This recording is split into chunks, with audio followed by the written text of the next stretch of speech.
Well, at the new farm this morning,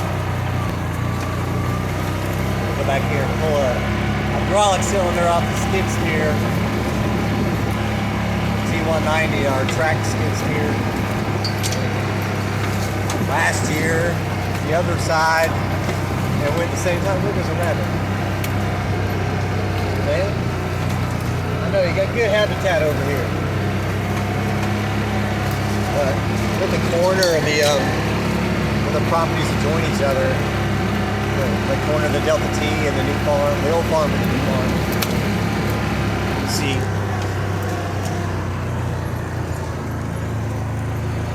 I don't know if that's a good shot or not, but I already got the lower pin pulled out. I had to go back to the cabin and get a couple more tools and have what I needed.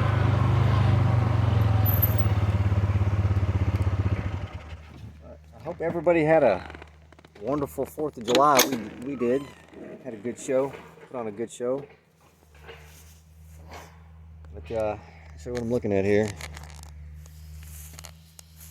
So the cylinder, when the cylinders go bad, up in here the seals go and it just starts bleeding fluid everywhere. This one is actually leaking out like a heart pumping, so it was bad. I already got the lines unhooked and the lower pin pulled. I got to take out this top hinge pin and then be good. Take it to the hydraulic rebuild, man. Stay tuned. Well,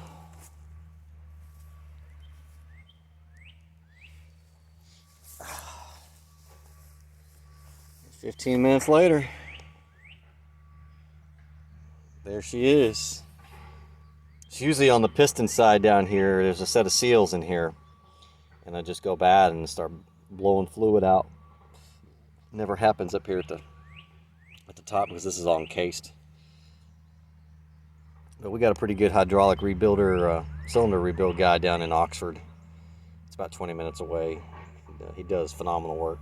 You don't have to wait long. So, but I'll tell you this much: it's already hot out here today. I go run this up to the shop here and get rid of it. I got a few trees I got to cut down on the fence line. We're ready to do repairing a bunch of fence line while we're moving cows into another pasture. So for those of you who don't know, my buddy Matt, to the Max Outdoors, is saying, man, you think you got a bigger operation than this? I never really talked about it. So with Joseph, I do hay and cows, and then kind of general upkeep of the new farm and the other farm.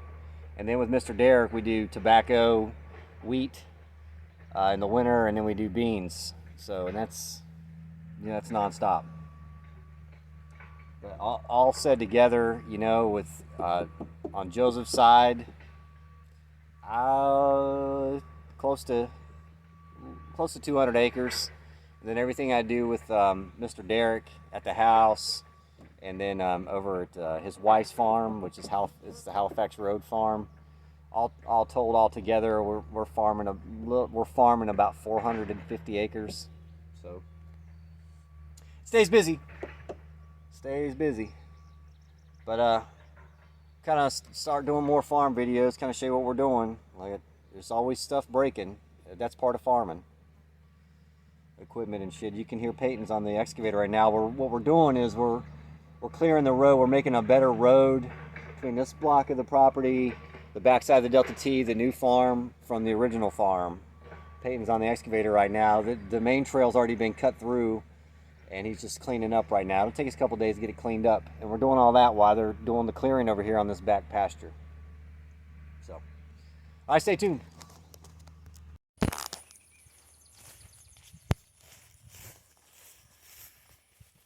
make sure that's in here. Yeah. There's the rebuilt 424. All right.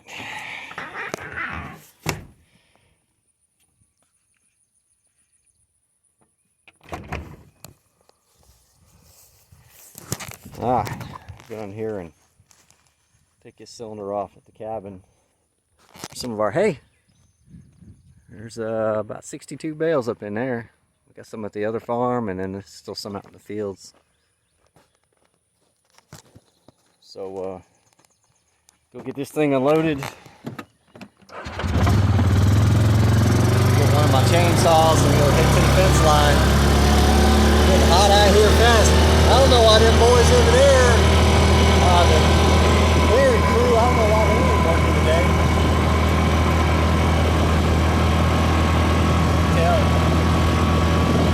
Hard to tell.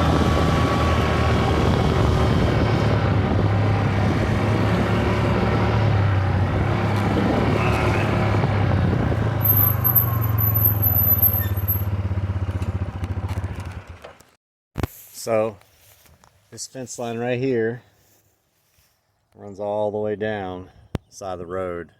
There's a corner post right up there that corners this actual pasture off. This is the one that we redid in the fall last year and got such good hay off of it this year. So we're gonna cut all these trees off here, all these cedars that are growing, and small trees. We'll come back in here with some placement panels, cattle panels, the good galvanized steel ones. Like run them in where we need to run them. That way it's really secure. You can't have cows and like not take good care of your fences. It's a must, especially when you're this close to the road. That's what we're doing. Bring you along.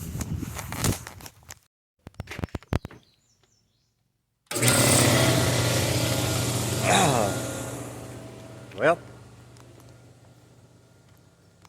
so I'm gonna get on this tractor Mr. Derek bought last year at the end of the year. It's another 5065. Has a whole whopping 2 hours on it. But there's the one I spent so much time on cutting skip rows with. Perfecta 2 cultivator on the back. Almost the exact same tractors. This one has got a column shift on it. It's got a bigger deck space. It's a little bit more comfortable to drive. But that rain really did us in. What the hell? What's this shit here? Rain did us number on the tobacco on the skip rows, and then the actual middle of the fields too. Oil's good. Alright, let's crank this beast up here.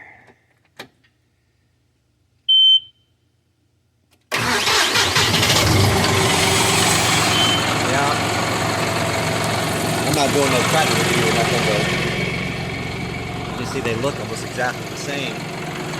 This one's got a column shift, so you gotta take it out of gear and come back and forth to hit reverse or forward. The column shift makes it nice, and it's got a tilt on it, and the whole deck, the platform, the feed platform's bigger. We'll rack some hours up on this thing today. Start breaking it in. Now stay tuned. Still off a little bit. Good morning, everybody. Adjusting the turnbuckle on this 3-point. Need a little more turn.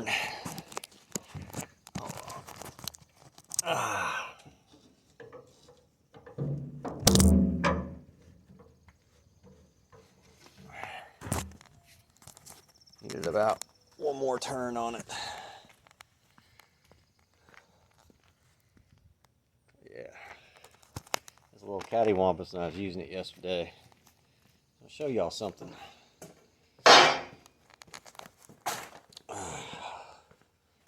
Well, the heat has been killer here. So, let's see here. Oh.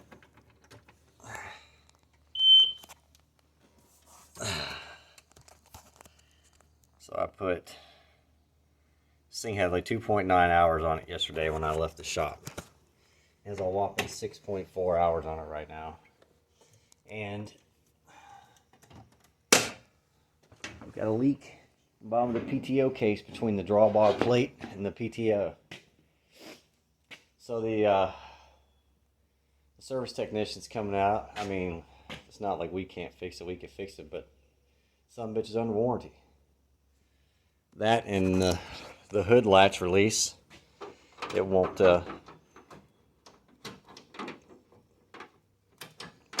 that's kind of important. I mean, you can still check the oil and stuff without it, but it just, first day I operated with it yesterday, I mean, and it, road travel was good on it.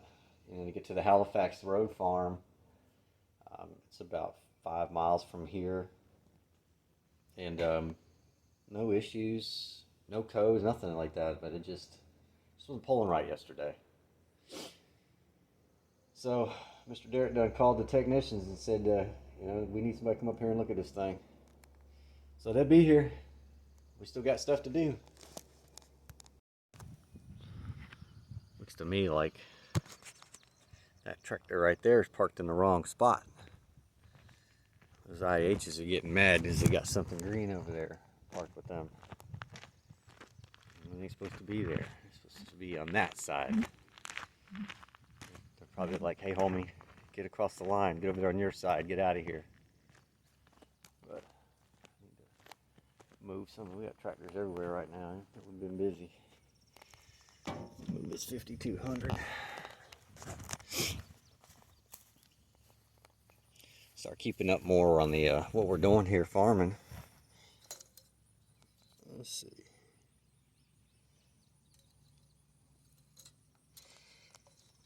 So we serviced everything in January and December. Damn, that oil's so clean it's hard to see. I don't like leaving tractors sitting out in the open. It's not a good practice.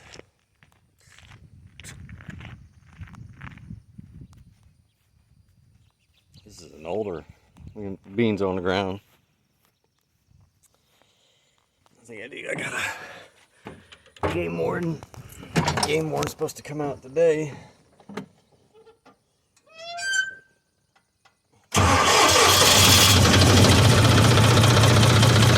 Sounds like a ball.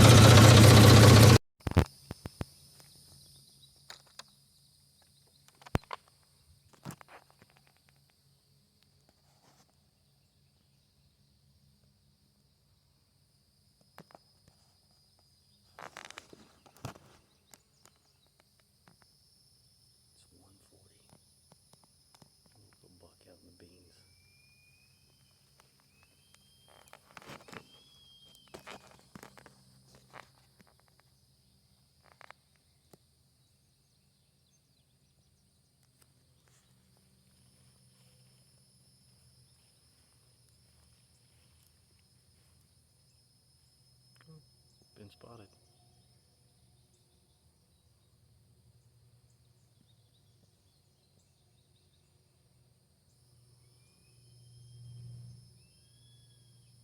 Yep. I've been nailed.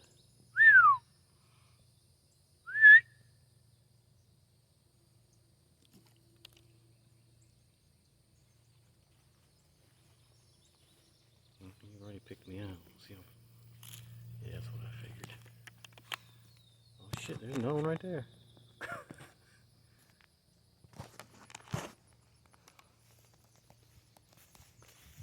Yeah. I'm not gonna put it on the channel, but yeah, they issued our state depredation tags. This is why. They love these beans when they're young, and they won't have a chance. I'm over here at our a big farm down off of Halifax Road.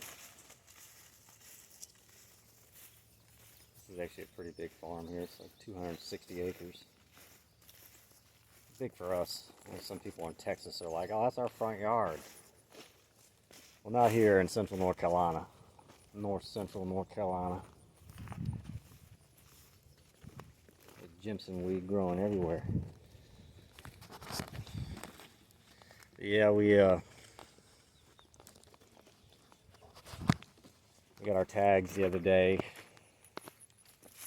You know, you got to look at it from the tobacco's looking good. It's a perspective of, yeah, I love deer hunting, and I love deer. I love watching them, seeing them. At the same time, you live in an area that's highly populated, you got high deer density. Excuse me. And you got crops in the ground, they'll do a number on you. Last year, Mr. Derek, we lost, I think it was about 8 acres of organic beans. I mean, they ate them things down to the damn ground. Nothing was left. Nothing. Didn't make nothing off those. It was a straight loss. But we're going to have to close that gap down this year. Anyways, I'm just cutting around these this lower field down here and then head on back to the shop. Appreciate y'all being here. Well, I've still got the plow hooked up to it. We got the sprayer on this one. Bobby's been on this one. I just got off the 65 over there, and I'm going to get on this 5083.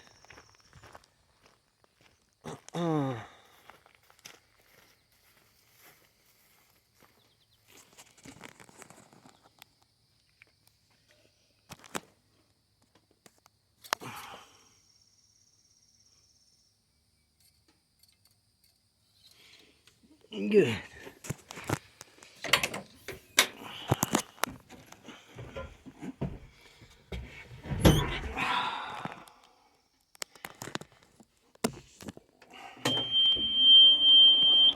Mortgage, you don't have to. That 3% rate can stay intact. Just get the money you need and pay off all those credit cards. Pull this thing over in front of the shop, hook the sprayer up to it. We're done cutting skip rows. We're going to start pulling low release already and start spraying. So the hooded sprayer, I'll show y'all when I get it hooked up later on. It's a pain in the beep ass, but it works. Keep y'all up to speed what we're doing. What is going on? I want to give you guys an update. We've been wide open farming, starting to slow down a little bit now that we've got beans in the ground and just maintaining tobacco. We're going to start priming tobacco on Monday, and today's the 14th. So the growth days have been good, and we haven't pulled any pipe. It's irrigating, which is really good, but we've had a lot of rain. It's been hard to keep the skip rows clean. But anyhow, I'll give you guys a little follow-up update real quick on the crop depredation tags that we got licensed, certified, or licensed by the state. So you're only allowed to shoot does. We've got quite a few to take off. But the other night, Aislinn killed one and I killed one. We're going to go again probably tomorrow for a little bit, but trying to get it to a healthy, manageable healthy, to where they're not annihilating our crops, but at the same time keep the numbers back. I mean, controlling it so we're not annihilating the herd either. So I don't like getting in a tree stand or climbing up in a deck or hunting and not seeing deer. There's so many here, but I won't be filming those crop depredation hunts because I just don't think it's right. It's a necessary evil, and I don't really know how I feel about it. It's weird to be shooting deer in July But I'd rather be me and somebody else out here being a jackass, laughing about it, and not respecting any kind of life form that they're taking. So, but I won't be filming the hunts, but I will show you if I'll put pictures up here if we, you know, if we take a couple, which we will. We already have. But just so you guys understand, like, I don't believe that those hunts should be filmed, and that's my personal opinion. It feels, like I said, it's different, you know. It's not the same spirit of deer hunting, but it's necessary. Anyways, like, subscribe, leave me a comment. Appreciate y'all. Out of here for now.